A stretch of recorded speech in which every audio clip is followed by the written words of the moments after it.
랄랄랄라. 자리가 있나? 여기 자리 있다. 옆에 앉을게요. 맥북 쓰시나 보다.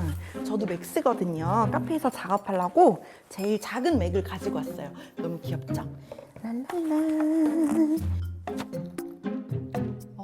환율이 큰일이다, 그쵸? 안녕하세요 여러분, 디에디트 에디터 H입니다. 오늘은 미친 가성비로 전 세계를 충격에 빠뜨린 애플의 신제품 M4 맥미니를 가지고 왔습니다. 진짜 나 최근에 리뷰 준비하면서 이렇게 놀랐던 거 오랜만이에요. 누구도 이 가성비에 반박할 수 없을걸? 자, 영상 편집부터 벤치마크까지 정말 빡세게 다 돌려봤는데요. 정말 M4는 미쳤습니다. 말도 안 될 정도예요. 자, 제가 오늘 리뷰에 사용한 제품은 89만 원짜리 맥미니 완전 기본형 깡통 모델입니다. M4 기본형 프로세서에 10코어 CPU, 10코어 GPU, 그리고 16기가 통합 메모리, 마지막으로 SSD는 256기가가 들어가 있고요. 자, 사이즈부터 보십시오. 어마어마하게 작아졌죠. 제가 전작이랑 비교해 보려고 한번 가지고 왔는데요. 자, 한번 보십시오. 자, 이쪽에 있는 게 M2 맥미니 전작이고요. 그리고 조그만 게 새로 나온 M4 맥미니인데요. 얘네 두 개를 비교했을 때 무게가 1.18kg에서 670g으로 절반 가까이 줄어들었습니다. 사이즈도 정말 보세요, 여러분. 아니 진짜 너무 깜찍하지 않아? 실물로 손에 딱 들어보면은 이거 너무 장난감 같은데 하고 감탄부터 하게 됩니다. 그리고 지금 제가 그 리뷰하고 있는 사양인 89만 원짜리 이 기본형 모델이 반응이 엄청 좋은 것 같더라고요. 엄청 잘 팔리는 것 같더라고. 그래서 구입을 고려하시는 분들은 이 기본형 모델로 어디까지 할 수 있을까? 이게 궁금하실 것 같아서 정말 이것저것 성능 테스트를 해봤는데요. 이번에 애플 인텔리전스의 원활한 구동을 위해서 모든 맥 라인업의 기본 메모리가 8기가에서 16기가로 올라갔는데요. 그러면서도 달러 가격은 동결했기 때문에 사실상 얘는 가격 인하라고도 볼 수 있습니다. 한국에서는 물론 환율 때문인지 이전 세대 맥 미니보다 4만 원이 올라서 85만 원에서 89만 원이 되긴 했는데, 여러분 메모리를 8기가를 더 주면서 고작 4만 원이 오른 거면 애플 생태계에서는 진짜 고맙다고 절해야 될 정도거든요. 왜냐면 얘네가 메모리를 16기가에서 24기가로 올리는 옵션이 얼마인 줄 알아요? 무려 30만 원이에요. 진짜 얘네가 메모리 장사를 살벌하게 한다고. 저는 가끔은 정말 납득할 수가 없어요. 그리고 SSD가 256기가면 좀 부족하다고 생각하실 수 있지만 요즘 외장 SSD 가격이 너무 좋아져서 사실 가성비만 생각하면 이 방법이 더 효율적일 수도 있거든요. 특히나 맥미니는 뭐 맥북처럼 가지고 이동하면서 쓰는 제품이 아니니까 그냥 붙박이로 붙여놓고 써도 되고요. 그리고 이번에 맥OS 세카이어부터는 앱스토어에서 다운로드 받는 대용량 앱들을 외장 드라이브에 바로 설치해서 사용을 할 수 있게 됐어요. 앱스토어에서 설정을 열면 별도의 디스크에 대용량 다운로드 및 설치라는 메뉴가 뜨거든요. 저도 이번에 맥미니에 그리드 레전드라는 레이싱 게임을 다운로드 받으려는데 앱 용량이 35기가가 넘더라고요. 얘가 SSD 용량이 256기가인데 35기가면 너무 큰 지출이잖아요. 그래서 SSD에 다운받아서 바로 외부 저장 장치에서 불러와서 플레이까지 해봤는데 지장이 없더라고요. 해상도는 조금 떨어지지만 프레임도 안정적이고 거기에 PS5 컨트롤러를 연결해서 플레이를 해봤는데 쾌적하고 좋았습니다. 그리고 요즘 PC를 사면 제일 많이 물어보는 게 이거 영상 편집 되나요? 요거잖아요. 여러분 편집은 되는 정도가 아니고 날라다닙니다. 프리미어 프로를 사용을 하신다면 사실 어느 정도는 쾌적하지 않을지도 잘 모르겠어요. 근데 파이널 컷 프로를 쓰신다면 M4 프로가 아니라 제가 쓰고 있는 M4 기본형 프로세서로도 너무나 충분히 잘 돌아갑니다. 특히 이번에 파이널 컷 프로에 뉴럴 엔진의 성능을 활용한 편의 기능이 많이 생겼더라고요. 재밌는 걸 좀 보여드리겠습니다. 지금 플레이하고 있는 영상은 제가 홍콩에서 촬영을 한 건데 독특한 분위기를 내보기 위해서 인물 부분만 마스크를 따고 배경은 흑백으로 바꿔버린 거거든요. 마스크 반전을 하면 반대로 배경은 컬러가 되고 인물이 흑백이 되게도 할 수 있는데 이 작업이 파이널 컷 프로에서 너무 쉽게 되는 거예요. 자, 효과에서 일단 원하는 이펙트를 선택을 하세요. 자, 저는 흑백 효과를 할 거니까 이 효과를 한번 드래그를 해서 인물 쪽에다가 넣어 볼게요. 피사체에 갖다 대면은 대략 인물 형태를 따주거든요. 그 다음에 형태가 제대로 따지지 않은 부분은 뭐 플러스 툴로 더 선택할 수도 있고 잘못 선택된 부분은 마이너스 툴로 조금 더 지워줄 수도 있습니다. 그리고 그 다음 다음에 분석을 누르면 AI 마그네틱 분석이라고 나오죠. 프레임 단위로 피사체 움직임에 따라서 이 마스크를 정교하게 계속 유지하는 작업을 해주는 거예요.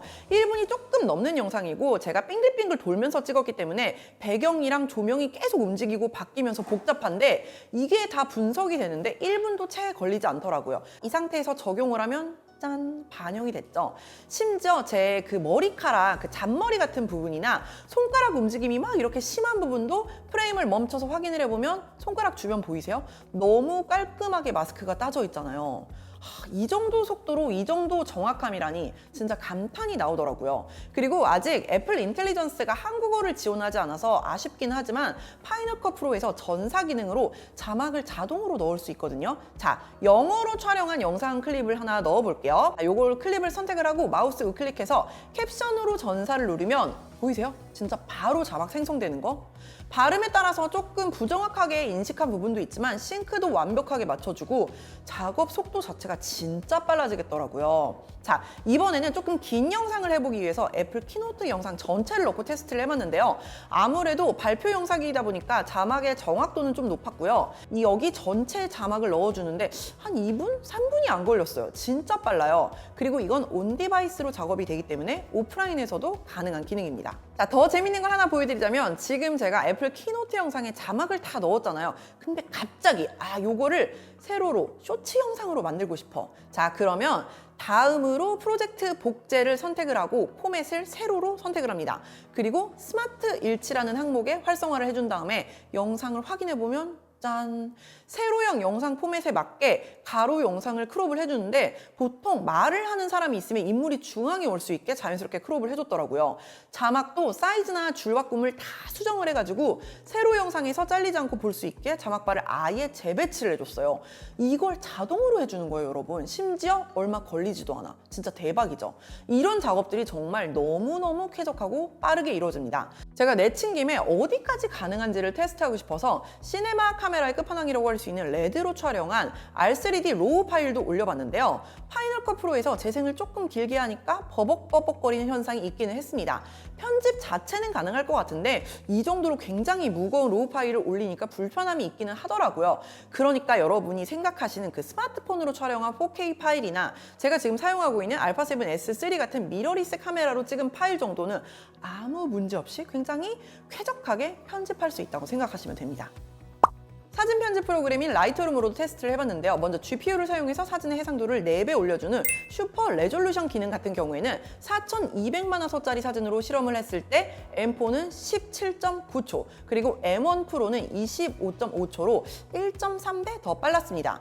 하지만 다양한 화소수의 카메라에서 찍은 사진 100여 장을 내보내는 테스트에서는 M1 프로가 58.3초, 그리고 M4가 59.9초라서 매우 근소하게 앞섰는데요. 이는 메모리 성능에 많이 의존하는 라이트룸의 특성상 그 M1 프로가 뒤처지는 CPU 성능을 메모리 자체도 32기가로 더 많고 그리고 메모리 대역폭이 더 넓다 보니까 이렇게 커버했다고 볼 수 있을 것 같습니다. M4 프로세서에서도 사실 전작인 M3보다 메모리 대역폭이 더 넓어졌는데요. 애플 실리콘 칩셋의 특징인 통합 메모리 구조에서는 CPU, GPU, 뉴럴 엔진 등 칩 안에 있는 각각의 일꾼들이 같은 메모리를 공유해서 별도의 메모리를 쓰는 것보다 효율적으로 작업을 하게 됩니다. 그래서 메모리 대역폭이 넓다는 것은 각각의 일꾼들이 더 넓은 길로 재빠르게 왔다 갔다 할 수 있다는 뜻이라서 데이터를 가져가서 사용하고 다른 일꾼한테 데이터를 넘길 때도 더 빨라진다는 뜻이고 결과적으로 전체적인 시스템 구동이 더 빠릿해지는 거죠. 참고로 전작인 M2 칩셋을 탑재한 맥미니는 최대 통합 메모리 구성이 32기가까지만 가능했는데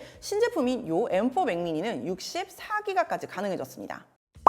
자, 그러면 이제 저희가 돌려본 굉장히 다양한 벤치마크 결과들을 한번 보겠습니다. 먼저 긱벤치 결과를 한번 비교해 볼게요. 자, 싱글코어 스코어가 M4 기본형 맥미니에서는 3871점이 나왔습니다. 그리고 M1 프로는 2337점이 나왔어요. 이게 무려 1.6배 차이예요. 와, 3년 동안 애플이 얼마나 열심히 외국인을 고문했는지 알 수 있죠. 그리고 M1 맥스로도 같은 테스트를 진행해봤는데요. 싱글코어 스코어는 2428점으로 M4도 크게 M1 프로와 다르지 않았습니다.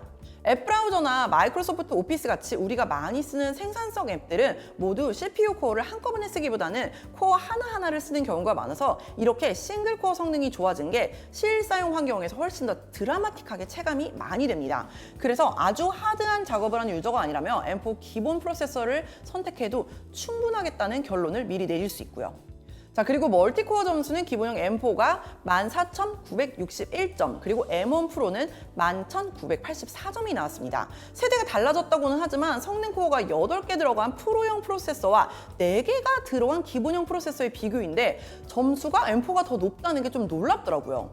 자, 그리고 GPU 테스트를 해봤을 때는 M4 기본형이 58,802점, 그리고 M1 프로가 64,100점이 나와서 조금 더 높은데요. 근데 맥미니 같은 경우에는 10코어 GPU고 그리고 M1 프로 제품은 14코어 GPU라는 걸 감안한다면 여전히 M4 기본형 프로세서가 굉장히 잘 나왔다고 결론을 내릴 수 있을 것 같습니다.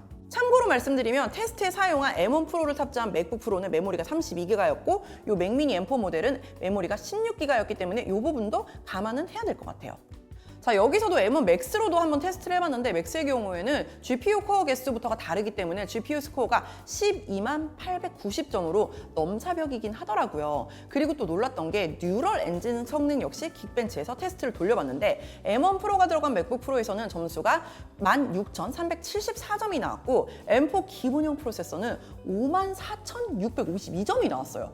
압도적으로 M4가 훨씬 높죠. 제가 앞서 시연했던 뉴럴 엔진 기반으로 구동되는 영상 편집 기능들 역시 M4 프로세서에서 훨씬 더 가볍게 돌아갈 수밖에 없는 이유기도 하고요. 그럼 이런 차이점들이 실제 앱을 사용할 때 어떤 차이가 나는지도 한번 확인을 해보도록 하겠습니다. 자, 먼저 스피도미터라는 슬랙이나 구글 문서 등 우리가 브라우저에서 돌리는 다양한 웹앱들과 비슷한 환경의 성능을 테스트하는 브라우저 벤치마크입니다. 둘 다 크롬 정식 버전에서 돌려봤는데요. M4가 47.7점, 그리고 M1 프로가 32.7점으로 무려 1.5배 가까이 M4가 더 빨랐습니다. 우리가 웹 브라우저에서 하는 작업들이 그만큼 M4에서 훨씬 더 빨라진다는 거죠. 자, 이어서 엑스코드 컴파일 테스트도 한번 해봤습니다. 이 테스트는 iOS 개발자들이 자주 쓰는 라이브러리를 기반으로 짜여진 개발 프로젝트를 컴파일하는 테스트인데요. 이 PC로 iOS 앱을 개발할 수 있느냐를 가늠할 수 있는 거라서 CPU 성능의 중요한 테스트라고 보시면 될 것 같아요. 자, 결과를 보시면 M4에서 컴파일 시간은 2분 27초, 그리고 M1 프로는 3분 10초로 1.22배 더 빨랐습니다. 그리고 이 테스트 같은 경우에는 CPU 기록으로 보면 알 수 있듯이 10개의 코어를 모두 다 끌어다 쓰는 정말 순수하게 CPU 성능을 극한까지 써볼 수 있는 상황이거든요. 근데 이런 상황에서 맥미니 본체 발열을 측정해 봤을 때 정말 살짝 미지근한 수준? 이렇게 본체가 작은데 발열 관리가 얼마나 잘 되는지 그 부분에 감탄을 했습니다. 열화상 카메라로 촬영을 해봤는데 자, 보시다시피 온도가 그렇게 오르지 않은 모습이죠. 자, 이제 마지막으로 하드웨어적으로 좀 달라진 부분들을 살펴보자면 전작인 M2 맥미니는 최대 2대까지 디스플레이를 연결할 수 있었는데요. 이 M4 맥미니는 최대 3개의 디스플레이 연결을 지원합니다. 그리고 후면에는 썬더볼트 4 포트가 3개 있고요. 그리고 HDMI 포트랑 기가비트 이더넷 포트 있고요. 그리고 여기 전원 포트 있고요. 그리고 이번에 좀 달라진 게 전면에 이렇게 USB-C 포트 2개가 들어갔고 여기에 헤드폰 잭까지 배치를 해가지고 쓸 때 조금 더 편리하겠더라고요. 이 제품이 단 하나의 논란이 있다면 자, 이것입니다. 자, 바닥을 보시죠. 바닥에 무엇이 보이십니까? 바닥에 여기 전원 버튼이 바닥에 있죠. 요걸로 욕을 꽤 먹었는데 근데 저는 요 정도로 미니멀한 디자인과 사이즈를 구현하기 위해서 전원 버튼이 여기로 도망간 거는 어쩔 수 없는 선택이었던 것 같아요. 제가 앱등이라서 그런 게 아니고 여러분, 제가 맥을 10년 넘게 쓰면서 재부팅 자체를 저는 거의 안 해요. 진짜 1년에 많이 하면 3번? 4번? OS 업데이트하지 않고서는 왜 꺼요? 컴퓨터를 왜 꺼요? 그래서 전원 버튼을 누르는 일이 저는 거의 없기 때문에 사용할 때 크게 체감되는 단점은 아니었습니다. 네, 여러분, 새로운 M4 맥미니는 정말 믿기 어려울 정도로 미쳐버린 가성비 모델이 맞습니다. 만약에 이 89만 원짜리 기본형 깡통 모델을 사도 될지 말지 고민하고 계시다면 충분히 사셔도 돼요. 진짜 잘 굴러가요. 그리고 내 작업이 아주 하드하지 않다면 굳이 M4나 맥스까지 고민할 필요도 없이 기본형 M4 프로세서로도 충분합니다. 정말. M4는 여러분 진짜 이 애플 실리콘의 명작이에요. 하지만 맥미니를 살 때 내가 단 하나의 옵션만 추가할 수 있는 선택지가 있다면 여러분 메모리를 올리십시오.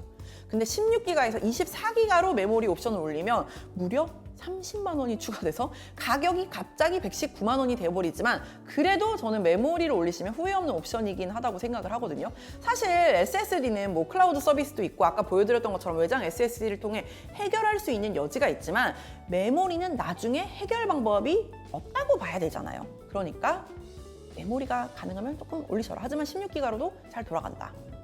네, 그렇습니다. 제가 2024년에 만난 최고의 가성비 제품은 맥 미니가 맞고요. 이걸 사신 여러분이 승자입니다. 또 궁금한 거 있으면 댓글로 달아주시고요. 다음 영상에서 또 만날게요. 안녕, 안녕, 안녕.